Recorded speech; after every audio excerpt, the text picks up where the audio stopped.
Democratic Florida Congresswoman Wasserman Schultz is House Chief Deputy Whip, and we welcome her here. Congresswoman, good morning. Good to have you here as always. Martha. Welcome to America's Newsroom.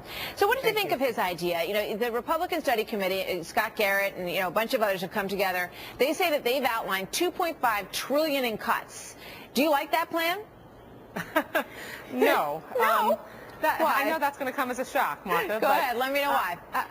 Essentially, that plan is like waving the white flag right from the get-go in our competition as a global competitor. I mean, especially in light of the visit from President Hu this week, who clearly laid out just how competitive they have been and intend to continue to be on the global stage.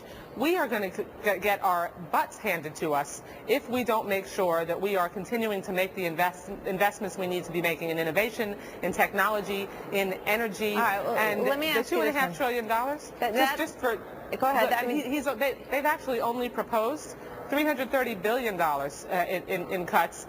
Saying that they want to go back to 2006 spending levels and not naming how they're going to do that is like me saying I want to add a third story on my house, but I only have $10,000 to do it. All right, but you know what? He had a point when he said this. He said, look, all kinds of organizations around this country, when they hit tough times, they say, you know what? We're going to have to cut back. We're going to cut back to our spending levels that we were at in 08 or in 06. You can chuckle about it, but I think that folks out there really do want to hear some substantive, and I feel like every time somebody throws an idea out there, people say, oh, well, that's just a drop in the bucket. Well, drop in the bucket perhaps is where you need to start. Well, let me just ask you one question. He said, why can't we go back to the, as an organization, why can't we pull back to the levels that we used to be at? And he's talking about cutting fat, like federal travel budgets, for example, Amtrak subsidies, for example. This isn't about China. He's not talking about it.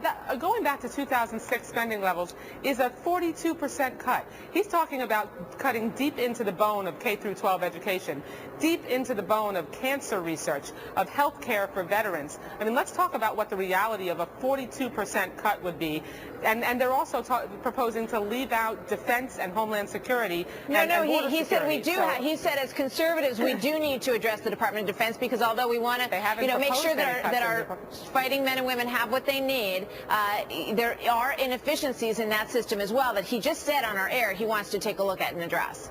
But they haven't proposed any. And the other pretty big concern here is that Eric Cantor, the majority leader, has specifically said, well, he'll bring the Republican Study Committee's proposal to cut back to 2006 levels to the floor if it can get 218 votes. They have 247 Republicans. If they don't have 218 out of 247, then that proposal doesn't even hold water in their caucus, never mind in the Congress. I hear what you're saying, and I know that this is not the way that you want to go about things, but what spending, where do we start here? Because it feels like the American public gets it, that people are on board, that the spending is out of control, the deficit is out of control, and instead of hearing about more spending, it feels like they want to hear about. So where would you start with cuts, Debbie Wasserman Schultz? Well, we need to start with smart cuts. We need to make sure that we're focused and that we examine programs through hearings that aren't working, that aren't living up to expectations. Like what, for example? Just give me an example of something you'd like to see go.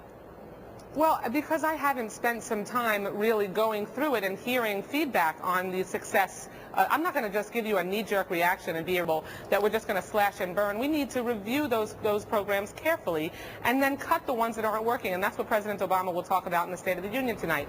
We need to make sure that we are promoting innovation and competition and making smart cuts, not repealing health care reform, which adds $230 billion to the deficit. I mean, so let's all sit down together in a bipartisan way. I agree that we need cuts, but let's do it in a really careful and smart way, not just pick a number that slash and burn. People heard about going line by line with a scalpel through all of these programs, and I think they feel like they're just not, like nobody's actually doing it. That's the problem. I agree. This certainly isn't taking a scalpel. It's taking a machete, and we've got to make sure that we're being smart about the budget cuts, smart about deficit reduction, not slashing and burning and hurting. All right. Well, I just wonder what you're going to see. If you see with very little patience for more hearings and more discussions, people say, look, do what we do, get it out, and cross off, the travel budget for one thing. Let's not review whether we're cutting smartly. Let's just cut for the sake of cutting. That's going to, when it comes right down to it, that's going to hurt people who have cancer. That's going to hurt kids who are trying to get Pell Grants to go to college. I mean, we really have to remember that we're not just spending on, you know, big government bloated programs. The spending that we appropriate helps real people make sure that they can get jobs, helps the Small Business Administration make sure that they can grow small businesses. If we slash and burn, then we're going to be irresponsible and we're going to make our economy worse. I hear what you're saying. I think everybody's feet are going to be held to the fire on this, and we'll I'm ready be for watching my very feet to be held to closely. the fire. Congresswoman Schultz, it's always good to talk to you. We appreciate your coming on. Thank you very much. Martha. All right, we'll see you Anytime. soon. Okay.